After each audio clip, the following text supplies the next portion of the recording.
¿Quién es este hombre que hablará aquí en libertad por primera vez después de 12 años? Periodista, editor, activista, hacker.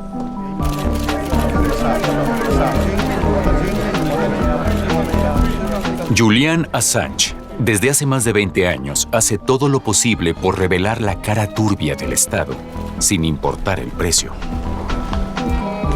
¿Puedo pedirles que se aparten? Si no lo hacen, tendrán que marcharse. Después de un ascenso espectacular, Assange sufrió una caída en picada. Señor presidente, estimados miembros de la Asamblea Parlamentaria del Consejo de Europa, les pido disculpas de antemano si mi voz titubea o si mi presentación carece de la elegancia que cabría esperar de un foro tan distinguido. El encierro me ha afectado y estoy intentando superarlo. Expresarme en este entorno es todo un reto. He recorrido un largo camino, literal y figuradamente, para estar hoy aquí ante ustedes. Fui informático desde joven. Los hackers de entonces no le temían a nadie. Cuando fundé Wikileaks, me motivaba un simple sueño: concientizar a la gente de cómo funciona el mundo para crear algo mejor. Eran pioneros, pioneros del pensamiento, pioneros de la voluntad de abrir nuevos horizontes. Obtuvimos y publicamos verdades sobre decenas de miles de víctimas ocultadas de la guerra. Estamos tomando medidas para castigar a quienes robaron esa información. Mientras trabajé con él, se convirtió en una celebridad. Es un pacto con el diablo.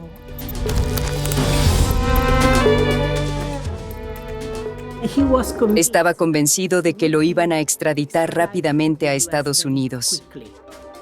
Perdí años en un arresto domiciliario en una embajada. La embajada del Ecuador se convirtió en un símbolo de resistencia mundial.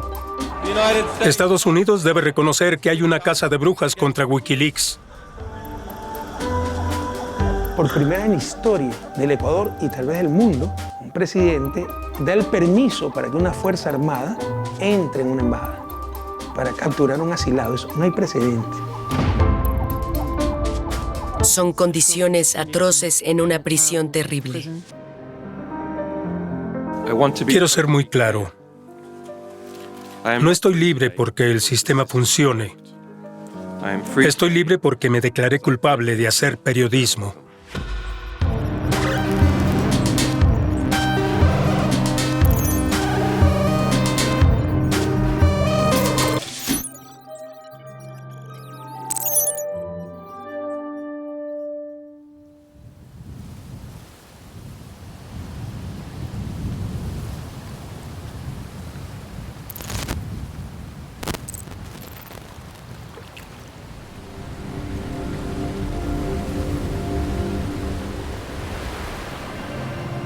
La vida de Julian Assange da un giro aquí.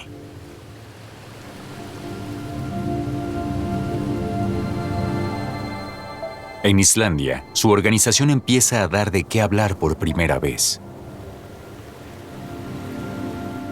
En 2009, poco después del punto crítico de la crisis financiera de 2008, Wikileaks revela documentos sobre la quiebra del banco más grande de Islandia. Revelaciones que despiertan a periodistas y activistas. Creen que el acceso libre a la información es la premisa para que el mundo mejore.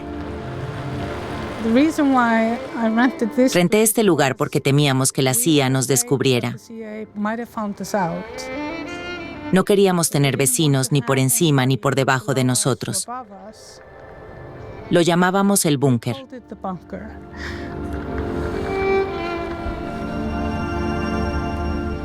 Poco después, esta mujer entra al Parlamento islandés. En marzo de 2010, Assange y su equipo preparan en su búnker de Reykjavik la publicación de unos documentos que van a sacudir al mundo.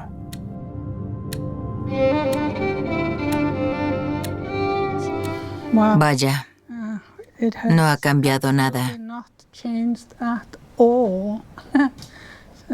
Está igual. Aquí teníamos la computadora. Movimos la mesa de la cocina. Estaba aquí. Trabajábamos en esta habitación. Es más pequeña de lo que recordaba.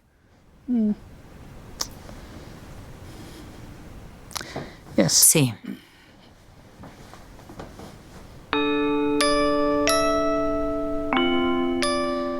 Soy activista desde que tengo uso de razón.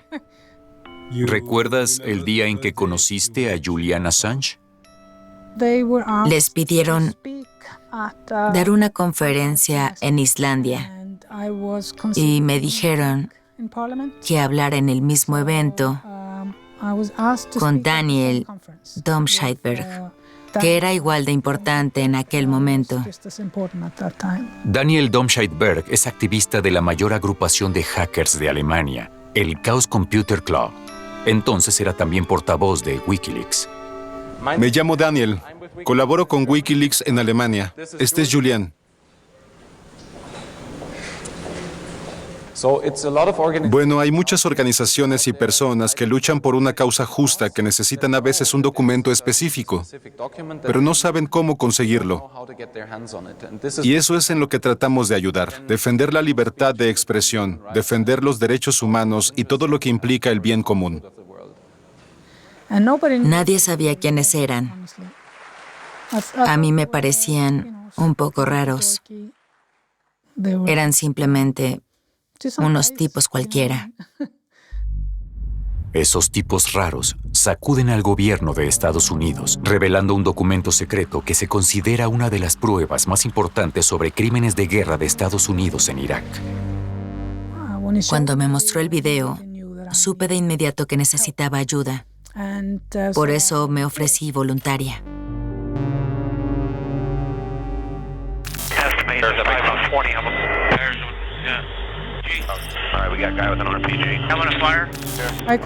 Tenía la tarea de mirar el filme, fotograma por fotograma.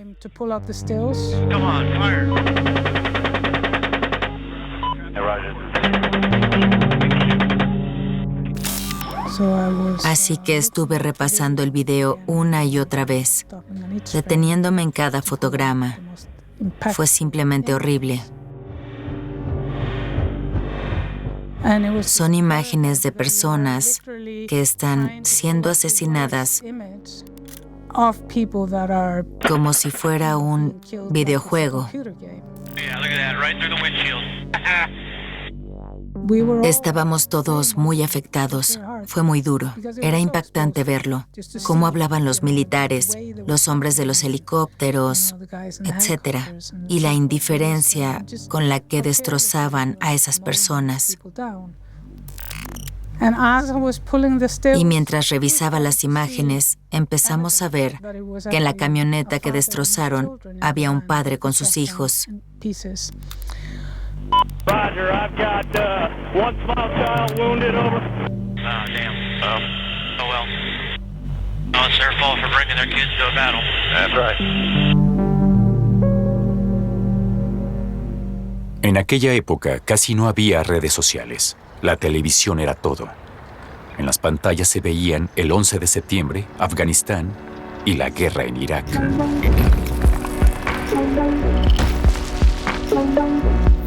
Mentiras justificaron la invasión de Irak. We know that Saddam Hussein is determined to keep his weapons of mass destruction.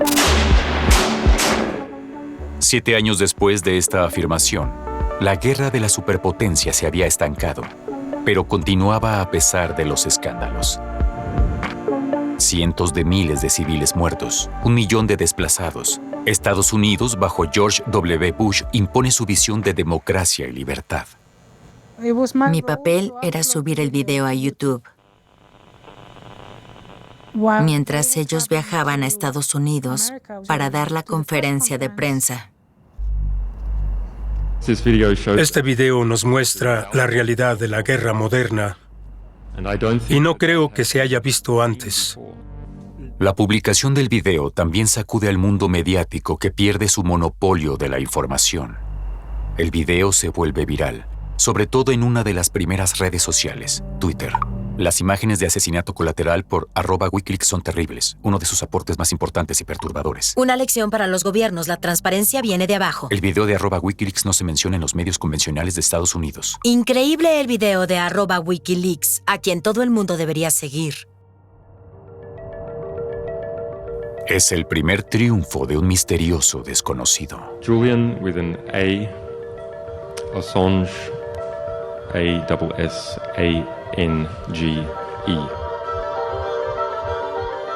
Un hacker que cuestiona la versión oficial de la superpotencia mundial.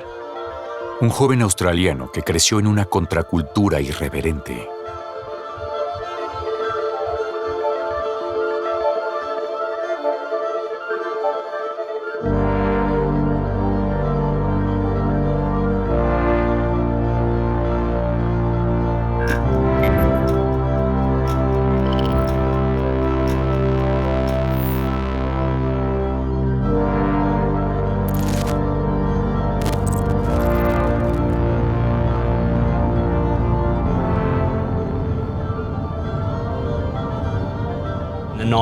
En los 90, jugueteaba con computadoras y, por casualidad, me topé con un grupo de hackers.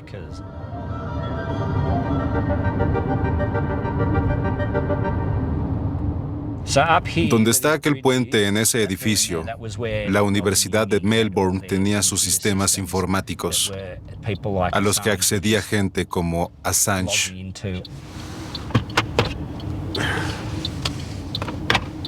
Este soy yo.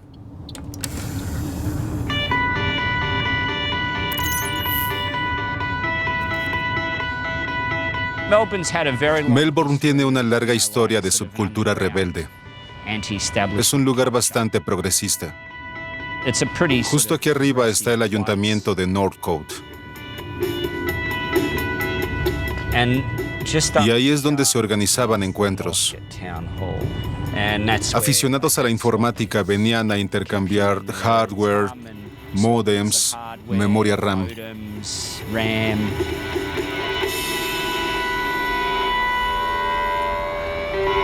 En los 90, había una discoteca llamada Dream Nightclub. Era popular entre la gente gótica, industrial y techno.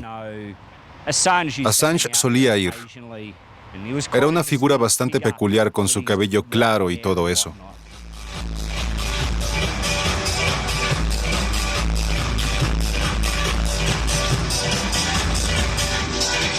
Era amiga de un grupo de gente de la comunidad underground y él era uno de ellos, pero no estaba en el centro de la comunidad. Más bien se quedaba al margen de la pista de baile. En las raves, era el tipo que se quedaba a un lado, observando, pensando y de vez en cuando platicando. Otras personas con las que tenía afinidad también eran así. Pero igual iban a las raves.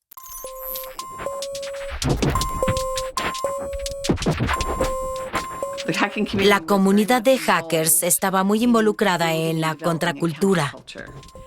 Y esa contracultura encajaba muy bien con la mentalidad irreverente típica de los australianos.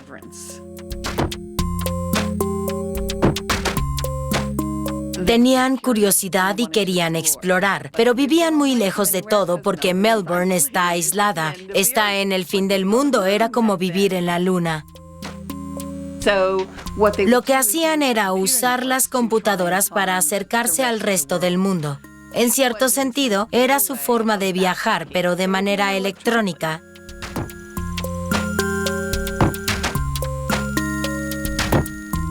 Rompían las reglas al acceder a datos no autorizados, pero no eran agentes estatales involucrados en espionaje. Lo hacían porque querían ver si eran lo suficientemente listos como para burlar la tecnología.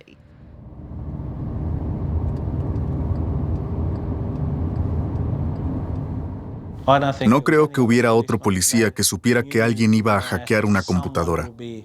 No entonces. Yo era el único policía que investigaba eso. La gente me miraba como si estuviera un poco loco. Esos chicos, por lo general, analizan un sistema para ver si pueden hackearlo. Empiezan a presumir diciendo, me metí en este sistema. Y otro responde, sí, yo me metí en este otro. Me di cuenta de que mucha de esa información estaba en los BBS. En los años 90, los BBS o Bulletin Board Systems fueron los primeros foros digitales de la joven comunidad hacker. Los BBS eran muy similares a los de hoy en día en Internet, donde tienes una página web centrada en un tema. Pensé, tiene que haber algún BBS sobre hacking. Y lo había. Ahí empezó la labor de inteligencia. En aquel entonces, entre los mejores hackers del mundo, entre los 10 mejores, había 7 de Melbourne. Necesitaba saber quiénes eran antes de que fueran a hackear. Sin esa información, no había pruebas. ¿Le suena el nombre Mendax? Sí. ¿Lo recuerda? Sí, Julian Assange. Era más maduro que otros hackers. Al principio de la observación creí que era mayor. Una persona mayor. Él era muy específico con lo que quería. ¿Por qué soy hacker? Es una distracción. Podemos hacer muchas cosas porque tenemos la capacidad, sin estatus, dinero, clase o influencia. En 1996, Assange fue condenado a pagar una multa de $2.100 australianos por acceder a servidores de universidades y empresas. Eso no lo detuvo. Uno de los foros más interesantes se llamaba Suburbia. El tipo que lo administraba perdió el interés y Assange se convirtió en el administrador. El tono cambió notablemente. Te conectabas y en lugar de «tenemos unos archivos de música nuevos» o algo así, el mensaje del día era algo como «boletines sobre crímenes de guerra cometidos por tropas estadounidenses en Somalia» y cosas así. Y se convirtió en algo importante y de interés periodístico. Tenemos acceso a un montón de información. Sí, soy adicto a la información.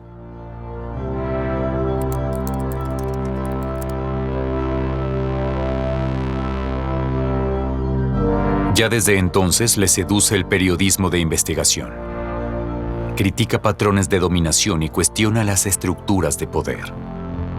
Assange está convencido de que la informática es una herramienta al servicio de la verdad. A la puesta en práctica de esa visión la llama Wikileaks.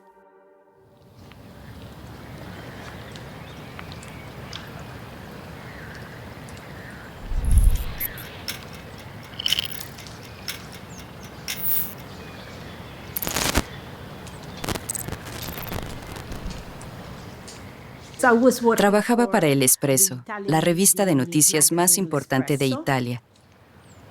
Una de mis fuentes dejó de hablarme.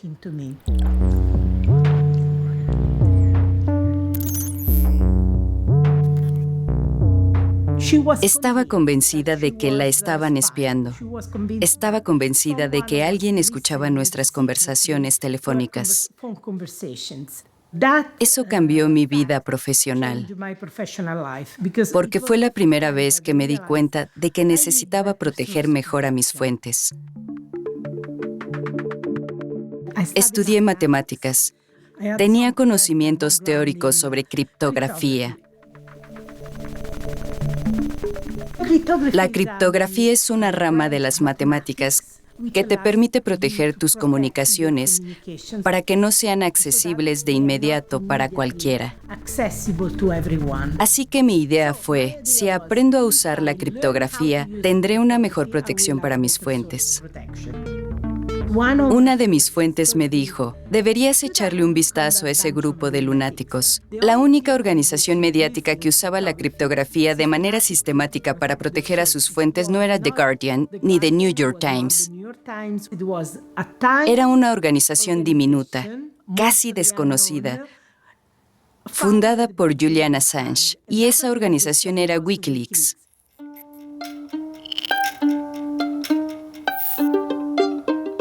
Después del video Collateral Murder, los medios empezaron a informar que tenían muchos más documentos confidenciales, quizás decenas de miles, si no cientos de miles. Luego, un mes después, publicó los primeros 76,000 documentos sobre la guerra de Afganistán. Es una de las filtraciones más grandes en la historia militar de Estados Unidos. Ofrece una visión cruda de la guerra, contada por los soldados.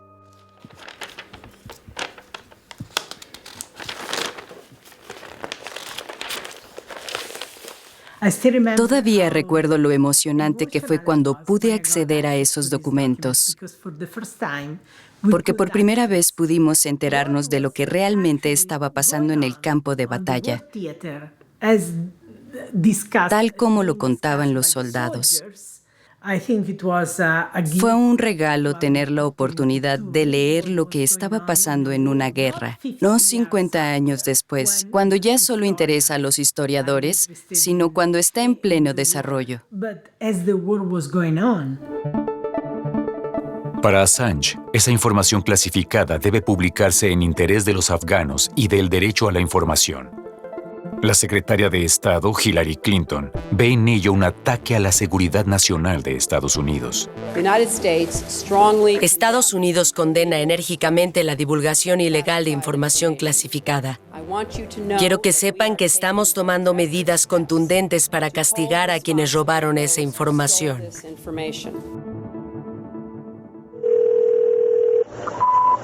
You've reached Brad Manning at my deployment phone number. Así sonaba el contestador de la analista militar que, desde su transición, se llama Chelsea Manning. Manning es la fuente de Wikileaks. El ejército de Estados Unidos la identifica en unos días.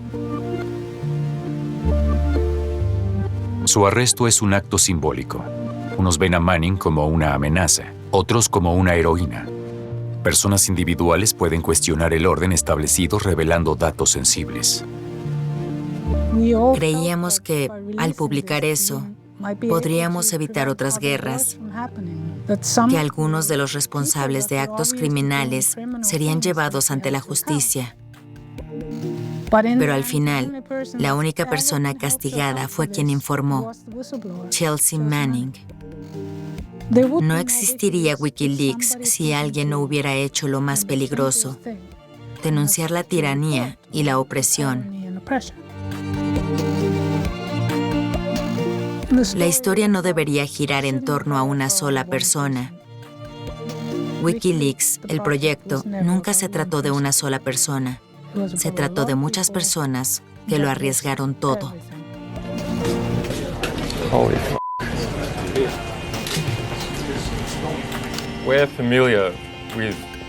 Si tienes un sitio web para denuncias, una plataforma técnica para informantes o una fuente de información, nunca debes convertirte en el protagonista.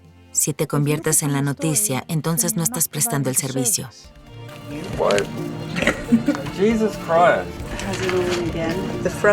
Mientras colaboraba con él, se convirtió en una celebridad. La verdad es que no le desearía ni a mi peor enemigo ser famoso. Es un pacto con el diablo. ¿Es el Times? Sí. Ahora soy intocable en este país. Un poco soberbio. Bueno, por unos días.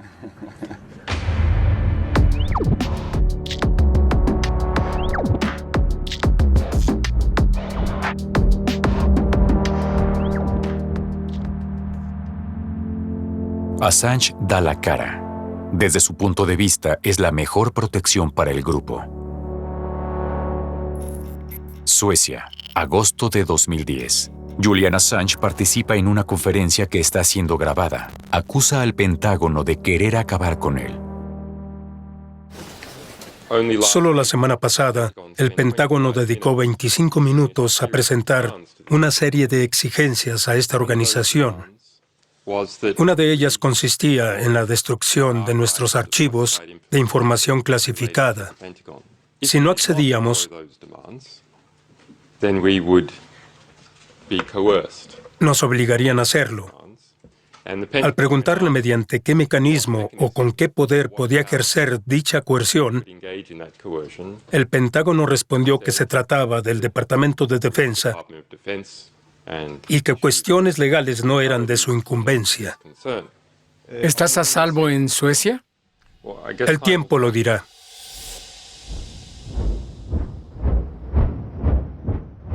Días después, se abre un sumario en Suecia contra Assange. 2 mujeres denuncian actos sexuales no consentidos sin condón. Las 2 mujeres que al principio apoyaban a Assange exigen justicia.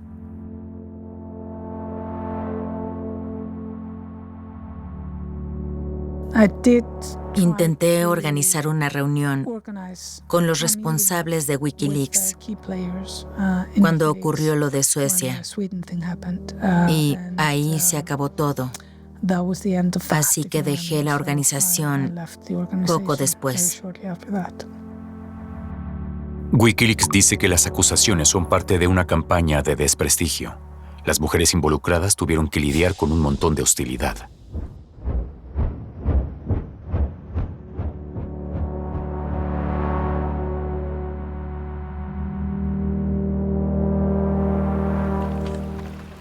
Aunque la Fiscalía sueca investigaba el caso, permite a Assange salir de Suecia.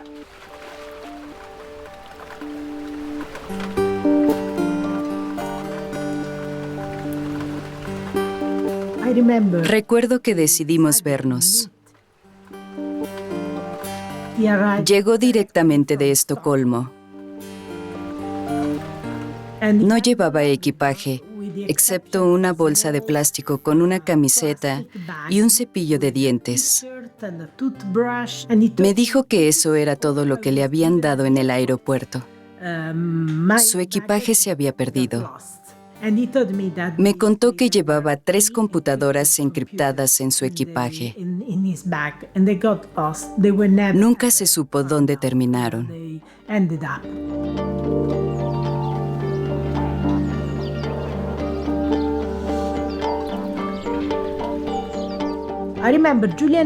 Recuerdo que Julian tenía varios teléfonos móviles y uno de ellos empezó a sonar. Julian contestó y era su abogado sueco, quien le dijo que la Fiscalía sueca quería arrestarlo y que habían ordenado su detención. Estaba convencido de que una vez extraditado a Suecia, lo entregarían a Estados Unidos muy pronto.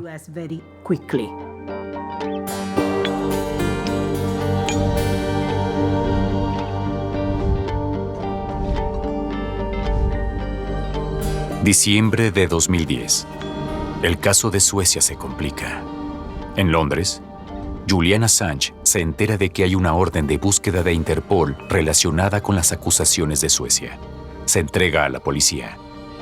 Después de 9 días detenido, sale bajo fianza y lo ponen bajo arresto domiciliario con una tobillera electrónica.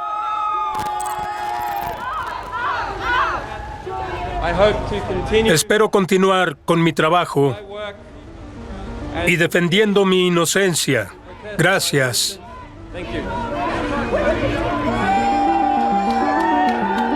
Con el Pentágono pisándole los talones y clasificado como delincuente sexual en Interpol, Assange acelera las revelaciones en Wikileaks, publica secretos de la diplomacia estadounidense, cientos de miles de documentos clasificados sobre vigilancia global, corrupción en Rusia y África, grandes contratos industriales, detalles privados de presidentes. Periodistas de investigación y activistas de todo el mundo lo aprovechan. Assange desenmascara los turbios entresijos del poder en Estados Unidos.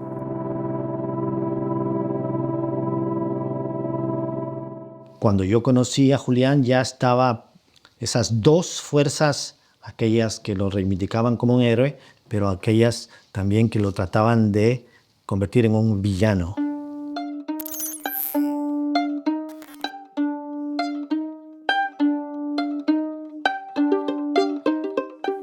Estas revelaciones despertaron un gran interés en Ecuador, que en ese momento desafiaba la hegemonía de Estados Unidos en Sudamérica. Los cables develan hipocresía, por decirlo menos, de parte de los norteamericanos. Y se descubrió que la embajada norteamericana tenía trato directo con unidades policiales. Y eso ocasionó algo que nunca había ocurrido en la historia de mi país, de lo que yo tengo conocimiento. La expulsión de una embajadora norteamericana.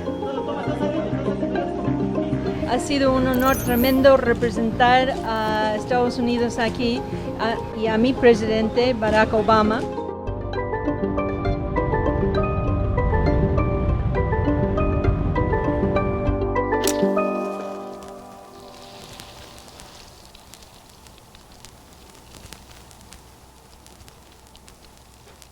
Wikileaks tenía en su poder más cables. El Ecuador decida buscar toda la información. Yo estoy en Londres y yo puedo contactar a Julian Assange y contestaron luz verde. Y eso fue el inicio de todo.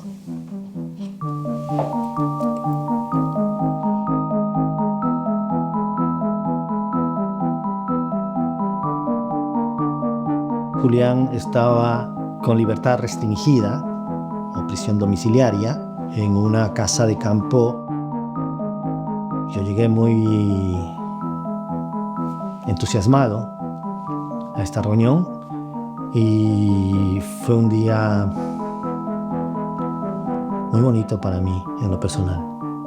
Éramos los primeros y creo que los únicos diplomáticos que fuimos a visitar a Wikileaks.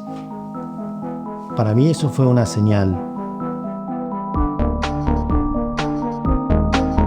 Assange teme que lo extraditen a Suecia, pero sobre todo que, de ahí, lo entreguen a Estados Unidos, donde podría enfrentar un juicio bajo la ley de espionaje.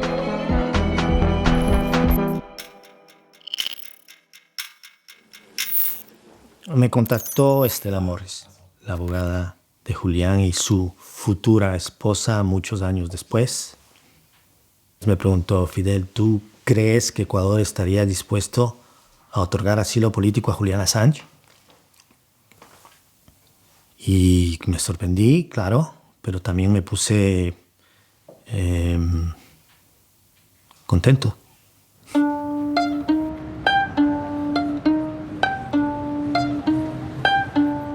Nadie sabía de que él vendría, excepto yo. Yo sabía que Julián iba a llegar ese día, pero no sabía a qué hora.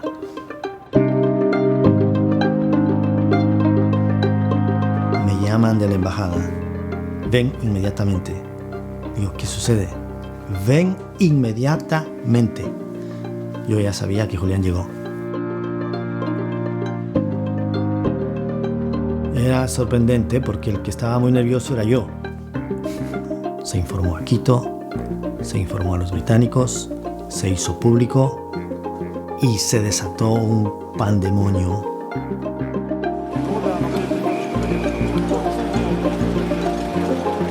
Adentro, porque los teléfonos comenzaron a sonar como locos, los celulares, los teléfonos de la oficina no paraban de sonar, llamaban desde todas partes del mundo.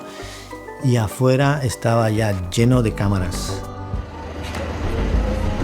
Todo el mundo. Primera noticia. ¿Usted no sabía antes que iba a entrar? No. Nunca había... No. Yo nunca hablé con Julian Assange. Eso me lo comunica obviamente a Cancillería. Entró a nuestra embajada. Lo comunica el embajador. ¿Qué pasó en este momento? ¿Tenía mucha presión sobre usted? ¿Presión diplomática? Sinceramente, directamente sobre mí no la sentí mucho. Sí, tal vez sobre nuestro canciller. En un momento dado me informó el canciller que el Reino Unido había amenazado diciendo que podía entrar a la embajada. Y yo le dije, bueno, eso es violar todo el derecho internacional, pero es más estúpido. Y fíjese que los británicos no se atrevieron a entrar a nuestra embajada, ¿no? Y nos tomó 2 meses examinar la situación de Julian Assange. Y vimos, con un estudio muy profundo, que no tenía la más mínima posibilidad del debido proceso. Entonces, en estricto apego al derecho internacional, en ejercicio de nuestra soberanía, decidimos otorgarle el asilo político. Ese día fue de gran conmoción para celebrar la concesión del asilo a Julián. Julián no tuvo ninguna aparición pública durante 2 meses, ¿no? Habían cerca de 1000 personas afuera de la embajada, cientos de policías.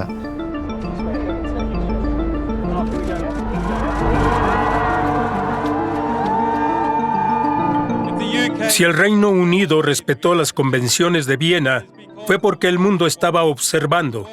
Y el mundo observa porque ustedes observaban. La embajada en Ecuador se convirtió en un símbolo de resistencia mundial. Estados Unidos debe renunciar a su caza de brujas contra Wikileaks. Era algo irreverente, algo a lo que no estaban acostumbrados ni los americanos ni los británicos, los países que dominan la geopolítica. Están acostumbrados a decidir ellos quién merece ser un asilado político, quién no, ¿no? Pero cuando ellos son los perseguidores, no esperan que haya alguien que se pare frente a ellos y les diga, momento, ¿no?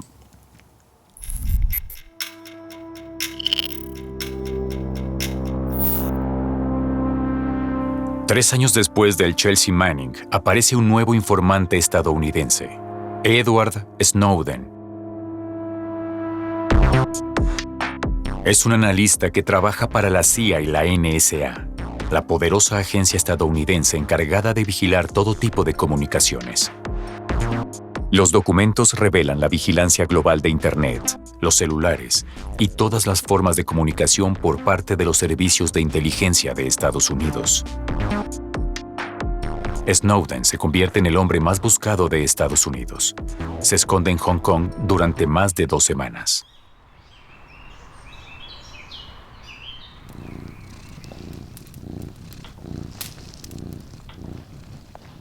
El día 20 de junio me despertó una llamada telefónica a las 3 de la mañana y era Estela. Fidel, tienes que venir de emergencia a la embajada. Una emergencia. Viajé a esa hora. Julián estaba despierto y entonces me explicó. Tenemos que actuar porque Edward Snowden necesita inmediatamente salir de Hong Kong. ¿Qué podemos hacer? Me explicó que tenía un plan de viaje para Snowden para poder llegar con destino final realmente al Ecuador a través de Moscú, La Habana y de La Habana hacia Sudamérica. Como yo era el cónsul en Ecuador, yo tenía la capacidad de entregar lo que se llama un salvoconducto de emergencia. Ciertamente era un documento inusual, pero podría funcionar. En teoría.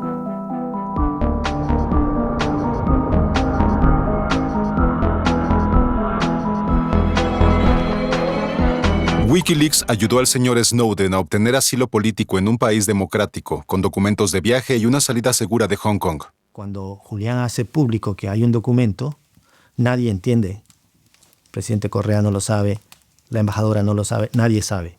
Y están, pero como locos. Y usted al principio era un poco furioso de no saber que Snowden quería venir hasta... De repente me entero por la noticia que le han dado un pasaporte ecuatoriano.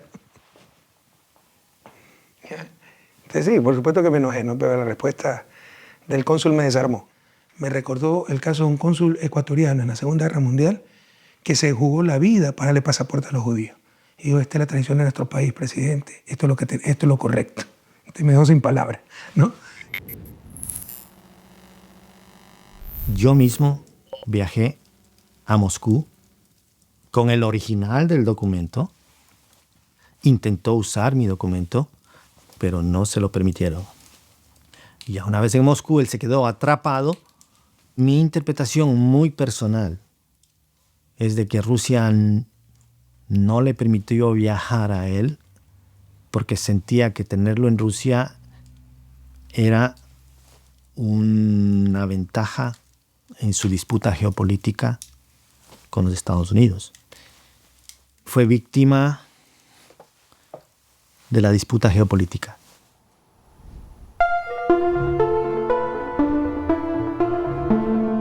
Edward Snowden nunca volvió a salir de territorio ruso desde 2013. Aunque nunca se han conocido, Assange y Snowden están considerados las dos figuras más importantes en la lucha por la transparencia. Dos figuras con la firme voluntad de revelar los secretos más turbios del poder.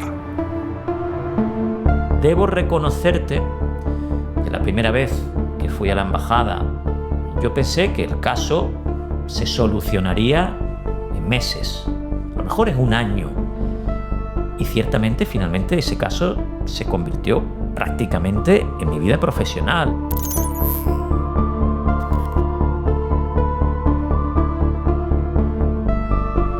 Él tenía una vida absolutamente centrada en el ejercicio del periodismo, era el editor jefe de Wikileaks y después de su ingreso en la embajada, evidentemente su vida pivota en torno a una complejísima causa rodeada de un equipo de abogados de diversas nacionalidades, abogados suecos, norteamericanos, británicos, españoles, ecuatorianos. Estuvo años encerrado en la Embajada de Ecuador en Londres, en un minúsculo piso, sin tener acceso al aire fresco, sin tener acceso a la luz solar, en una situación que le deterioró masivamente en términos físicos y también mentales. Pasan los meses y los años en la Embajada de Ecuador en Londres. Los periodistas son su conexión muchas veces con el mundo.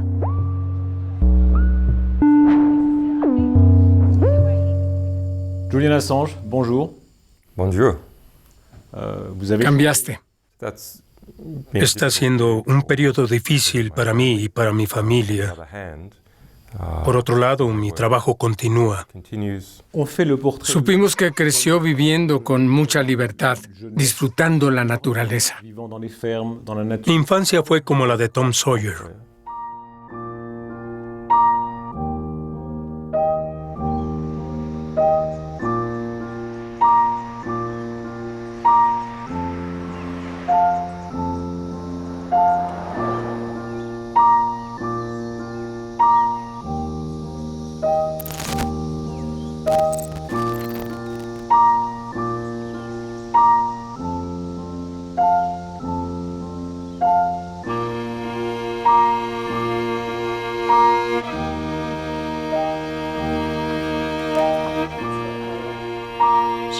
Esta es una foto de la escuela de 1982. Aquí está el joven Jules Assange, como se le conocía. Tenía 11 años. Era un niño feliz y sonriente, parte del pequeño grupo escolar, con todos esos valores comunitarios que se adquieren al estar cerca de un grupo. Casi se sentía como en familia en una escuela pequeña y se nota que era muy feliz ahí.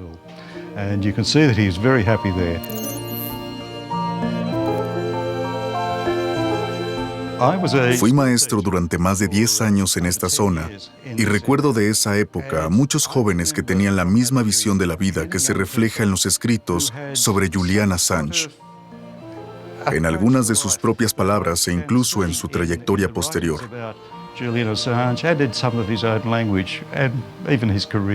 Era un profundo sentido de la justicia, de lo que estaba bien y de lo que estaba mal, y un espíritu de protesta.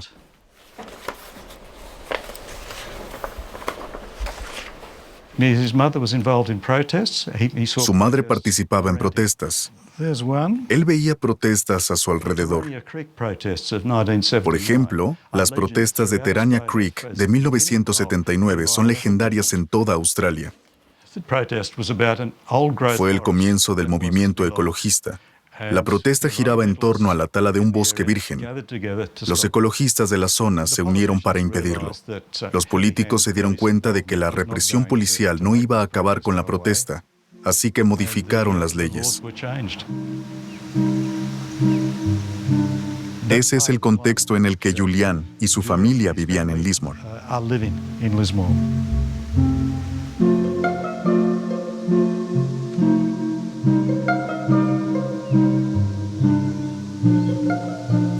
Es saludable que los niños tengan una infancia activa físicamente. La formación básica no es la universidad. La formación básica es la interacción física con el entorno. Ayuda a la gente a reflexionar sobre los problemas.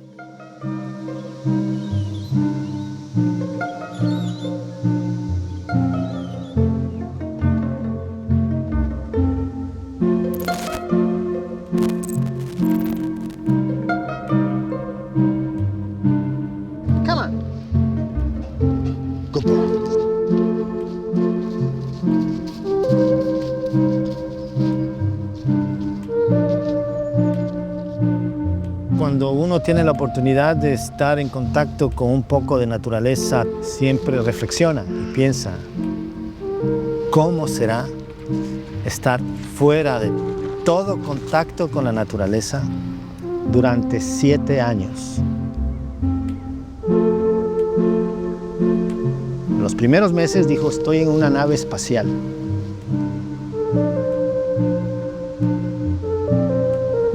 La máxima distancia que él podía caminar eran 11 metros, 12 metros.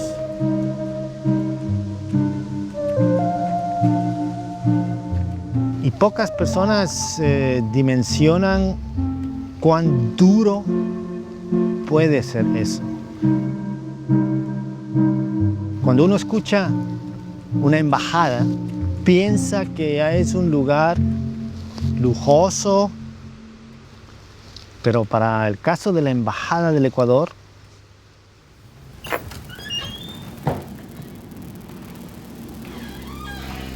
era un lugar claustrofóbicamente asfixiante.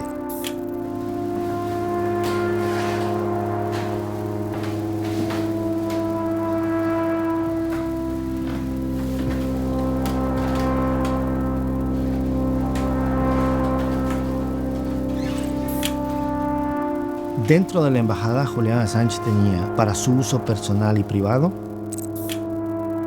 una oficina convertida en habitación, uno de los baños con una ducha propia. Esos eran los únicos 2 espacios exclusivos de Julian. Aparte de eso, había una oficina que era compartida. La mitad estaba con Julian y sus equipos de video, de edición, sus computadoras. Y la otra mitad, yo tenía mi espacio de trabajo junto a Julian, espalda contra espalda. Julian es una persona muy sui generis y diferente a todo el resto de personas que conozco. Es un trabajocólico. Es decir, está la mayor parte de su tiempo pensando en su trabajo. Hay dos cosas que quizás determinan que él sea de esa manera. Esta condición de asedio hizo que sea concentrarse en el trabajo. Y segundo, que tiene condición de autismo.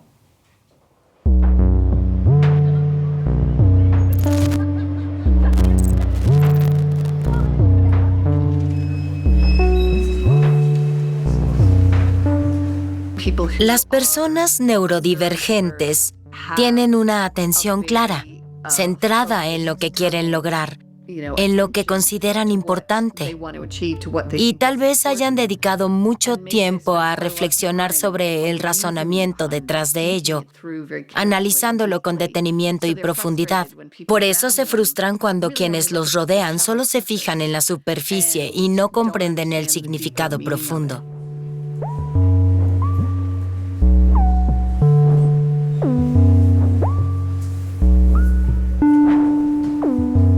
Diría que en esa comunidad clandestina e inicial de la informática había un porcentaje mucho mayor de personas neurodivergentes que en la población general.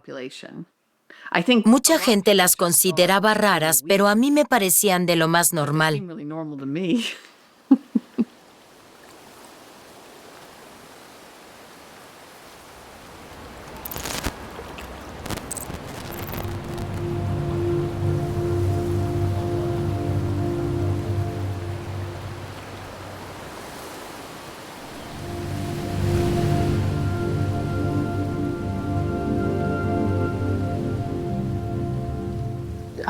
No sabía que yo estaba dentro del espectro autista cuando trabajaba con él. Me diagnosticaron hace un año. Ni siquiera pensaba que lo estuviera. Creía que era una poeta muy sensible.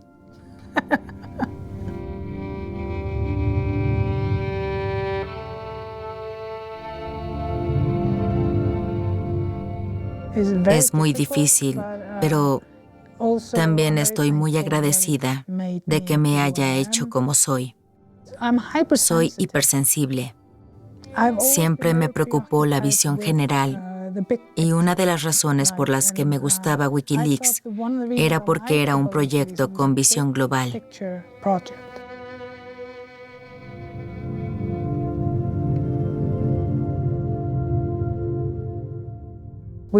Somos tan camaleónicos que la gente ni siquiera sabe que somos autistas porque lo ocultamos muy bien.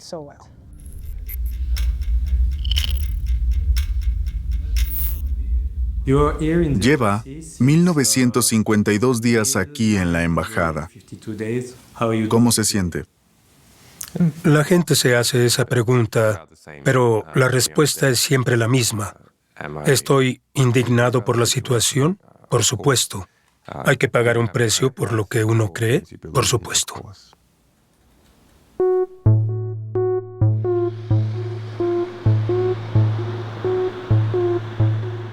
En la embajada, Assange sigue investigando a Hillary Clinton.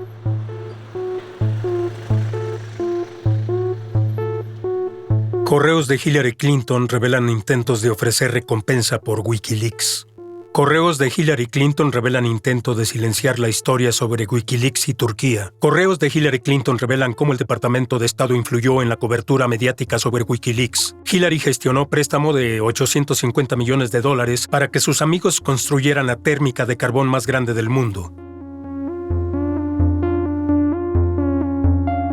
Desde 2010, Hillary Clinton acusa a Assange de poner en peligro la seguridad de Estados Unidos. Ahora quiere ser presidenta. A 6 meses de las elecciones se le considera favorita. Fue observando a la Fundación Clinton cuando vi con claridad que Hillary Clinton se postularía a la presidencia. Durante el tiempo que fue secretaria de Estado de Estados Unidos, de 2009 a 2012, la Fundación Clinton recibió más de $200 millones al año, en total 2.000 millones. Y al analizar a los donantes, parece que muchos creían que estaban comprando influencia sobre la secretaria de Estado Clinton.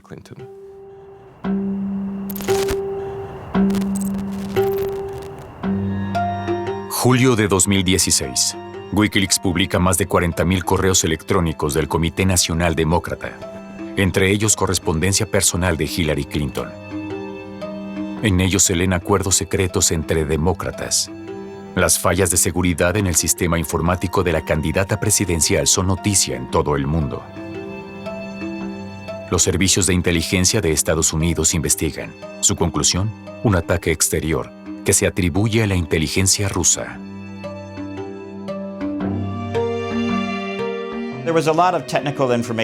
Había mucha información técnica de fondo que aún no puedo revelar, pero realizamos una investigación muy exhaustiva y tenemos una idea bastante clara de lo sucedido. Existía un individuo, Guccifer 2.0, que afirmaba ser un hacker independiente.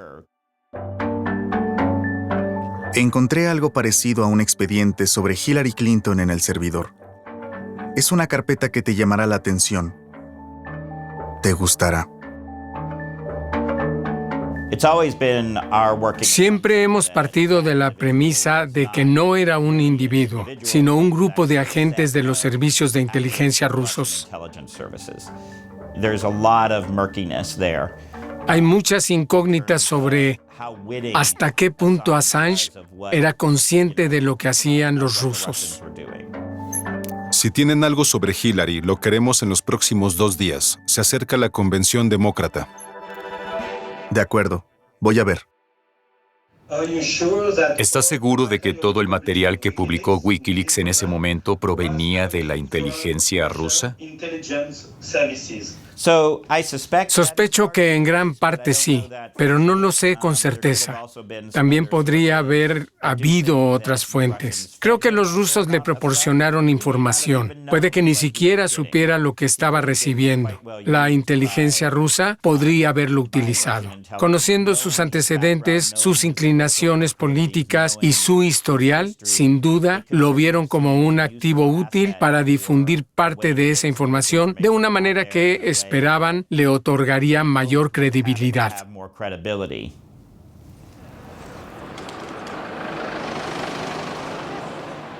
Publicamos esa cruda verdad. Nuestra fuente no era del Estado ruso, pero si lo hubiera sido, ¿habríamos ocultado esa información antes de las elecciones o la habríamos publicado con objetividad? Por supuesto que la habríamos publicado.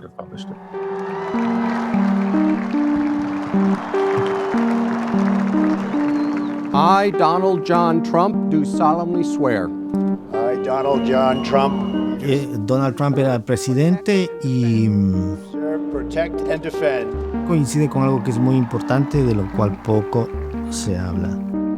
Que a comienzos del 2017, Wikileaks hace una de sus publicaciones más importantes, que se conoce como Vault 7. Es la mayor revelación de documentos secretos de la CIA de la historia. Mr. President, do you still love WikiLeaks? I know nothing about WikiLeaks. It's not my thing. Devela todo el arsenal cibernético de la CIA, los virus para infectar teléfonos, tablets, computadoras, inclusive televisiones. Y es cuando Julián declara: ahora la verdadera guerra empieza. Assange es un narcisista. Se aprovecha del trabajo sucio de otros para hacerse famoso. Es un farsante, un cobarde que se esconde tras una pantalla. Debemos ser tan astutos e innovadores como nuestros enemigos porque no cejarán en su empeño. Y coincide con lo que conocemos ahora, es que la CIA logra penetrar a la embajada. ¿Cómo? Captando a la empresa de seguridad española UC Global. Recuerdo perfectamente que yo venía para mi casa, iba por la calle y una persona me llama. Un número que no conozco, respondo y me dice: tú no me conoces, pero yo a ti te conozco perfectamente. Te he seguido durante años, he espiado, he escuchado tus conversaciones, hemos seguido todo lo que hacías en la embajada. Y en ese momento yo le digo: ¿pero y quién eres? Y esta persona me dice: yo trabajaba para la empresa de seguridad española UC Global, que estaba prestando servicios de seguridad en la Embajada de Ecuador en Londres. Y recuerdo perfectamente que yo le pregunto, ¿y por qué Ecuador querría espiarnos? Y él me dice, no era Ecuador. No os espiábamos para Ecuador, os espiábamos para Estados Unidos.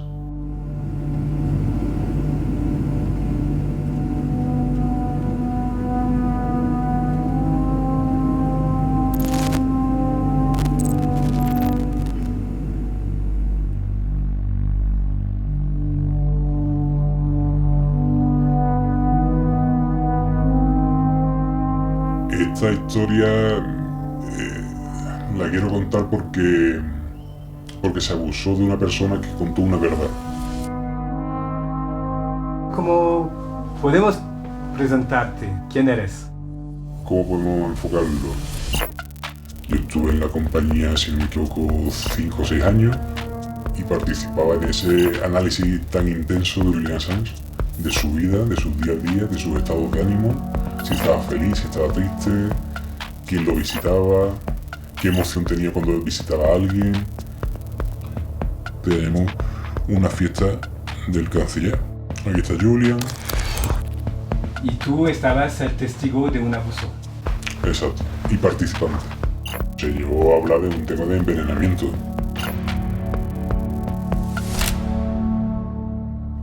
Esta operación tenía un nombre, creo. Sí, Operación Hotel. Operación Hotel, y Julian era el huésped del hotel.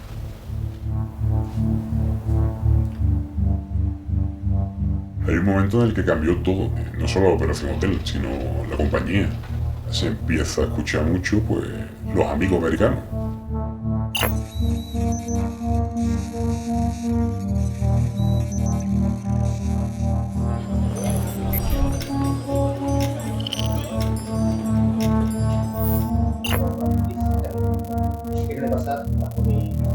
Previo al 24 de diciembre de 2017, y hubo un evento en el que Fidel Narváez, el cónsul, está haciendo fotocopias a un pasaporte nuevo.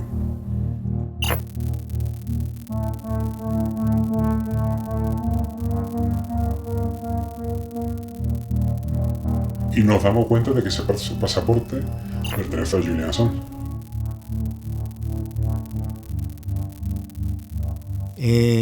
Fue una estrategia que estuvo siempre en el cajón, que hablaba de la opción de poder hacer de Julian Assange un diplomático con derecho a inmunidad. Finalmente, en diciembre del 2017, la estrategia estaba lista. Se nos da la orden de que esta cámara es muy urgente que se instale inmediatamente, porque va a haber una reunión muy importante y hay que grabarla bien grabada. Estamos haciendo la sustitución de las cámaras y estamos incorporando los nuevos micrófonos que se puso debajo de un extintor en la sala de reuniones. Cuando llegan a la sala hay un primer inconveniente, y es que hemos instalado una cámara extra que antes no estaba. Entonces Julian se ve incómodo en esa grabación. Se dirige a su sitio habitual, que es este de aquí, pero se da cuenta de la cámara. El hombre del suéter azul es jefe del servicio de inteligencia ecuatoriano. Y utiliza un cuaderno, un libro, para escribir cosas delicadas, no hablarlas, sino escribirlas y a la vez taparse, para que la cámara no recoja lo que está escribiendo. Y eso se organiza de tal forma que un operador se queda en la cueva controlando las cámaras, otro operador está detrás de una puerta escuchando. Yo era uno de los que escribía lo que se estaba escuchando. En esta reunión yo me encuentro detrás de esta puerta de aquí, anotando lo que está escuchando otro compañero. Lo que pasa es que se va dando una pauta en directo de lo que está pasando allí.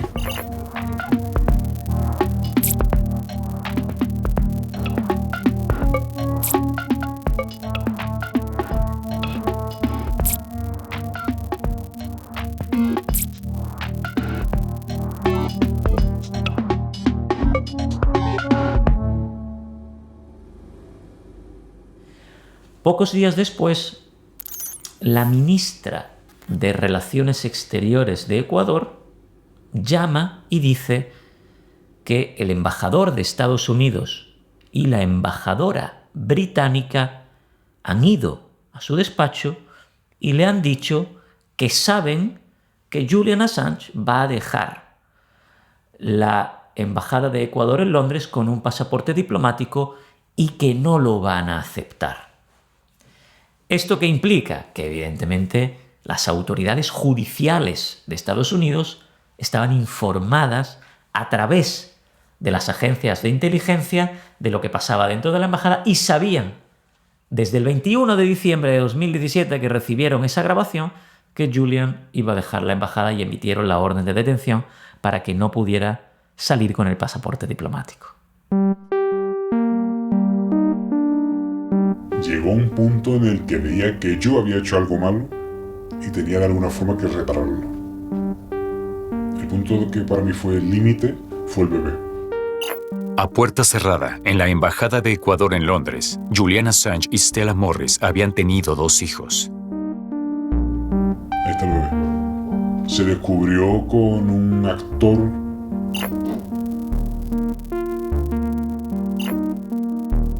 y se cumplió un patrón. Y era que él entraba con el bebé y a los 3 minutos entraba Stella.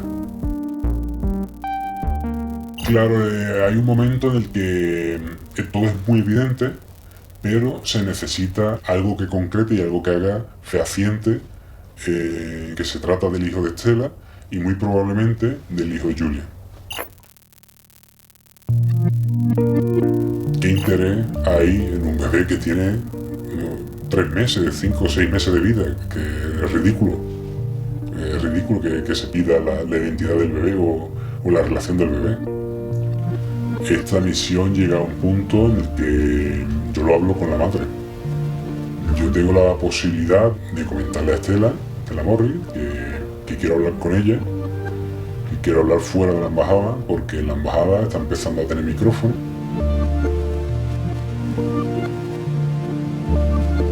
La embajada ecuatoriana estaba siendo vigilada. Nunca supimos que ese tipo de cosas estaban sucediendo.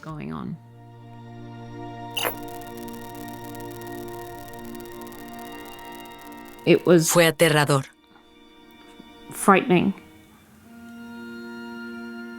Pero confirmó mi instinto.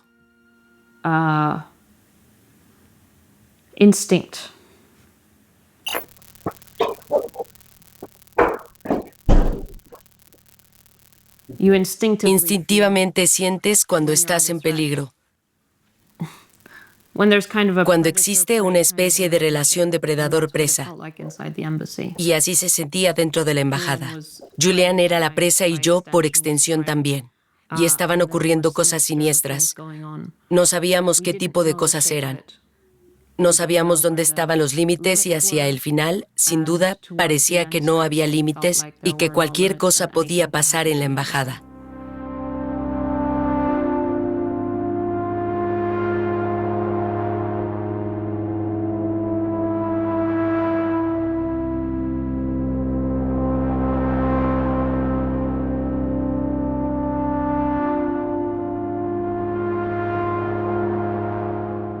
Los Estados Unidos, los británicos esperaron pacientemente hasta que ocurra un cambio político en el país que protegía a Julián.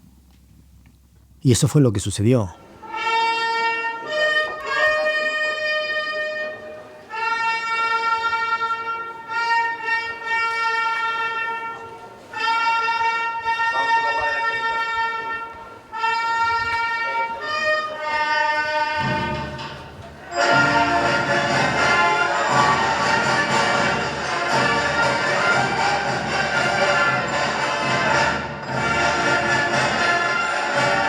Moreno era electo bajo la misma plataforma política que había gobernado Ecuador durante 10 años.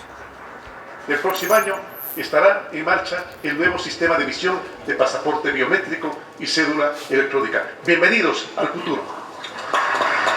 Pero más temprano que tarde, comenzó a mostrar sus verdaderos colores y traicionó totalmente, obviamente, con el pleno apoyo de la Embajada norteamericana en Quito.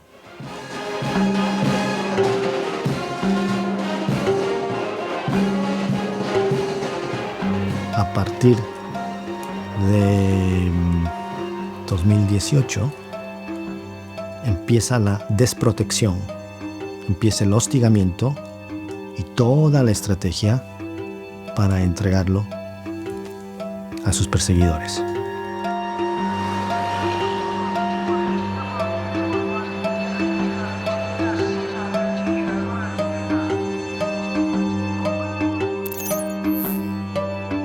Luego de eso hubo una serie de incidentes de todo tipo, mala conducta, agresiones de palabra, incluso empujado a un guardia o de jugar fútbol.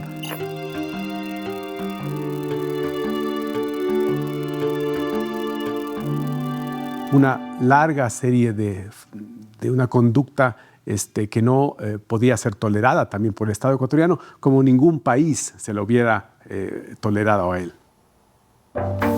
Implementaron un protocolo de convivencia, unas nuevas reglas tiradas de los cabellos, absolutamente violatorias de derechos humanos, para obligarlo a romper las reglas y tener una excusa para expulsarlo. Se trata de una alfombra de cáscaras de banano. Está hecha para que caiga.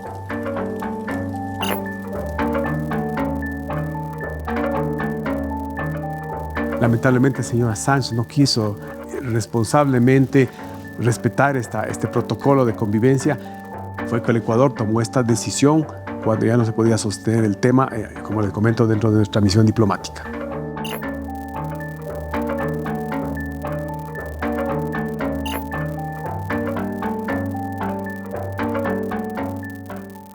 Fue tortura psicológica para obligarlo a él mismo, por su propio medio, a abandonar la embajada, lo cual finalmente no lograron y tuvieron que entregarlo a las autoridades británicas. Eso rompe directamente con la Constitución ecuatoriana, pero explícitamente, que prohíbe entregar un asilado. Eso es delito en Ecuador, pero no pasó nada, porque era contra el correísmo ni a favor de los estadounidenses, ¿no? Y por primera vez en historia del Ecuador y tal vez del mundo, un presidente da el permiso para que una fuerza armada, en este caso la policía británica, entre en una embajada para capturar a un asilado. Eso no hay precedente.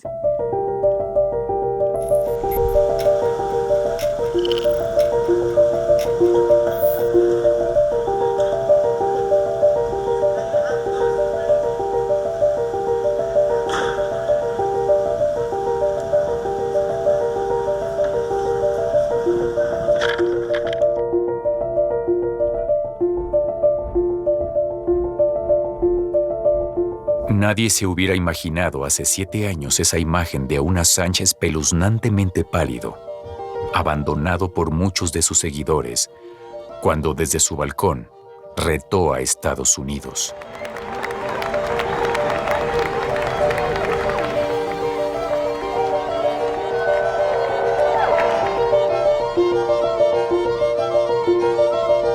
Assange es trasladado a la cárcel de máxima seguridad de Belmarsh, en Londres, un lugar donde están presos presuntos terroristas.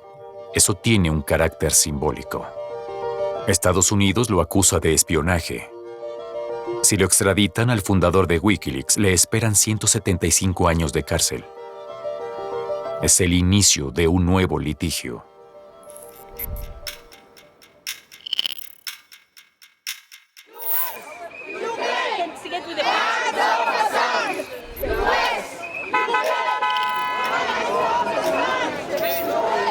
Oficialmente ha empezado el proceso de extradición de Julian Assange a los Estados Unidos.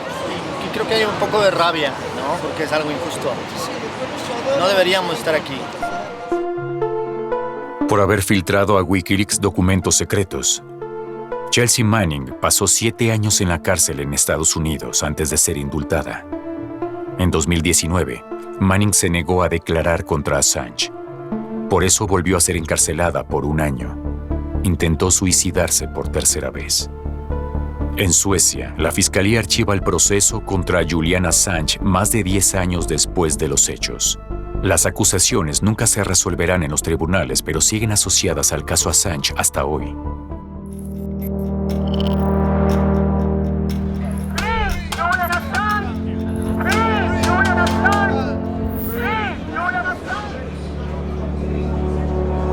Lo que escuchamos esta mañana fue más de lo mismo. No he aprendido absolutamente nada nuevo hoy. Nada que no haya escuchado en 10 años.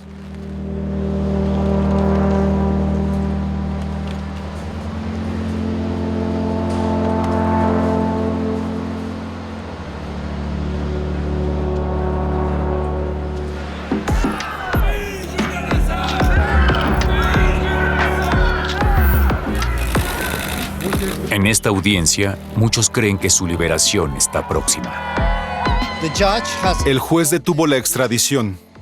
Es una victoria. Libertad para Julian, libertad de prensa, libertad para todos. 2 días después, la decepción. La decisión de hoy es decepcionante porque contradice el fallo que hizo el mismo juez hace 2 días. Esto es una gran decepción. Julian no debería estar en la prisión de Belmarsh. Insto al Departamento de Justicia a que retire los cargos y al presidente de los Estados Unidos a que indulte a Julian.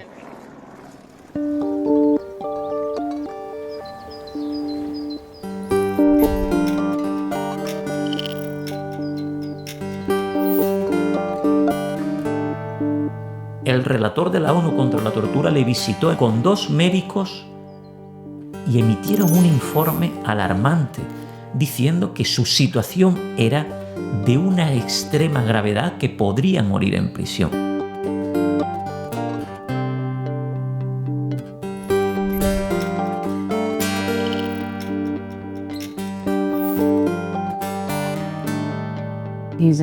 Está en condiciones atroces, sin condena, en una prisión terrible. Uno solo puede soportarlo hasta cierto punto.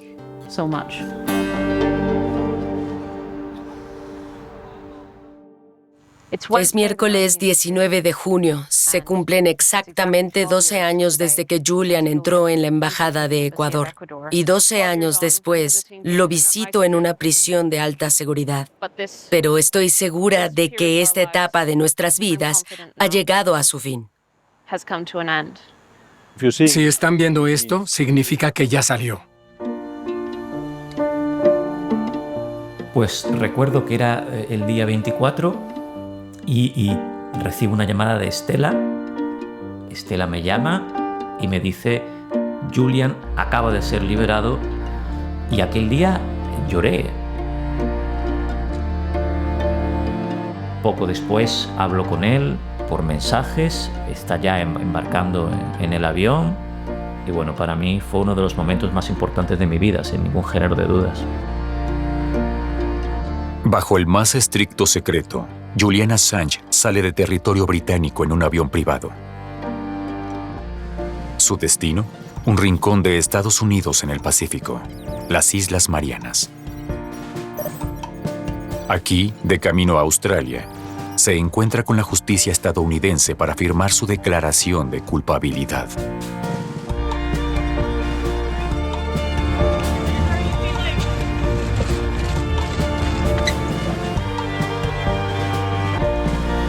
Señor Assange, ¿está preparado para declararse culpable o inocente? ¿Cuál es su decisión?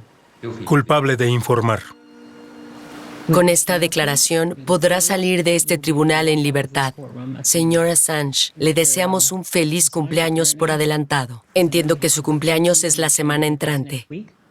Correcto, señoría. Probablemente es el primero que celebre afuera. Espero que inicie su nueva vida con algo positivo. Here he is, ladies and gentlemen. Julian Assange. How does it feel to be a free man, Mr. Assange?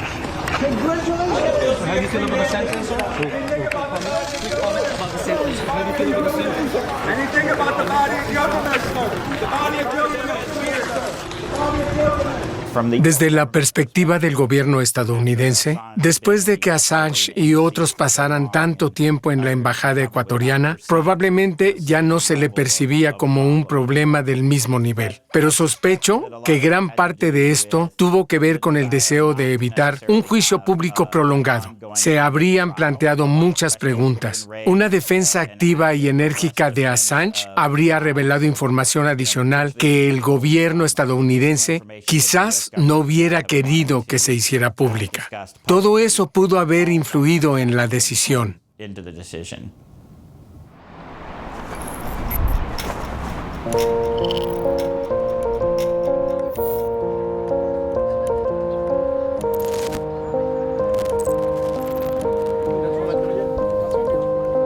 He trabajado en este caso desde 2009, 15 años, y en 15 años solo he visto a Julian Assange en libertad una vez.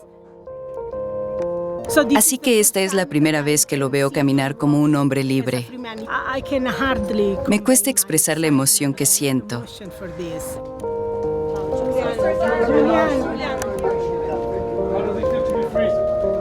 Señor Assange, es genial estar con usted. ¿Cómo ve su vida después del caso? Readaptarme al mundo exterior, fuera del arresto domiciliario, del asedio a la embajada y de la prisión de alta seguridad, requiere, sin duda, un periodo de adaptación. Y no se trata solo de acostumbrarme al inquietante sonido de los autos eléctricos. Hablo sobre todo del cambio en la sociedad. Antes publicábamos videos importantes sobre crímenes de guerra que suscitaban debate público. Ahora cada día se transmiten en directo horrores de las guerras en Ucrania y Gaza. Cientos de periodistas han sido asesinados. La impunidad parece ir en aumento. La expresión de la verdad se ha visto socavada, atacada, debilitada y menoscabada. Wikileaks no publica nada desde 2021. Pero en todo el mundo, las redacciones han adoptado los métodos de la organización para colaborar con informantes.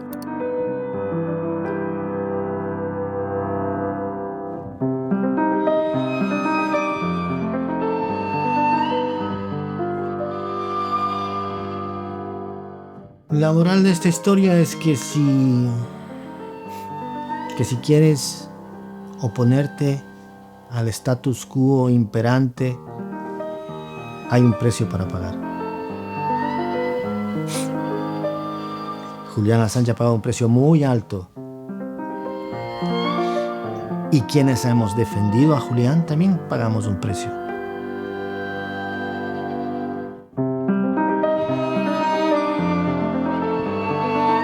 Quizás esa es la moral, ¿no?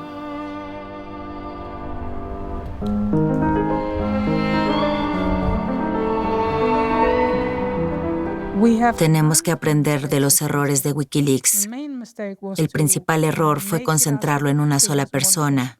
Lo más peligroso, como bien saben los activistas, es poner a una sola persona como objetivo, porque si esa persona cae, todo se desmorona. Es una locura. Ocurre con frecuencia, y suelen ser hombres quienes lo hacen.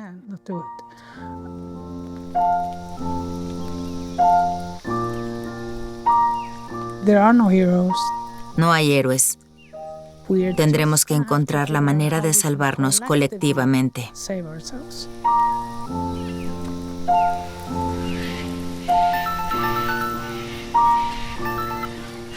Hola, Etienne. Soy Julian. ¿Cómo estás?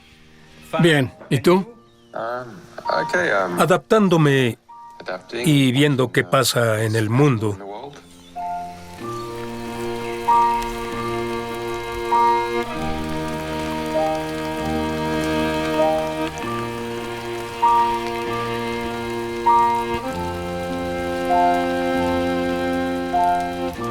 En este mundo, con las capacidades de vigilancia casi ilimitadas, donde montones de información y desinformación ocultan la verdad, ¿Cómo podemos ser parte de la historia?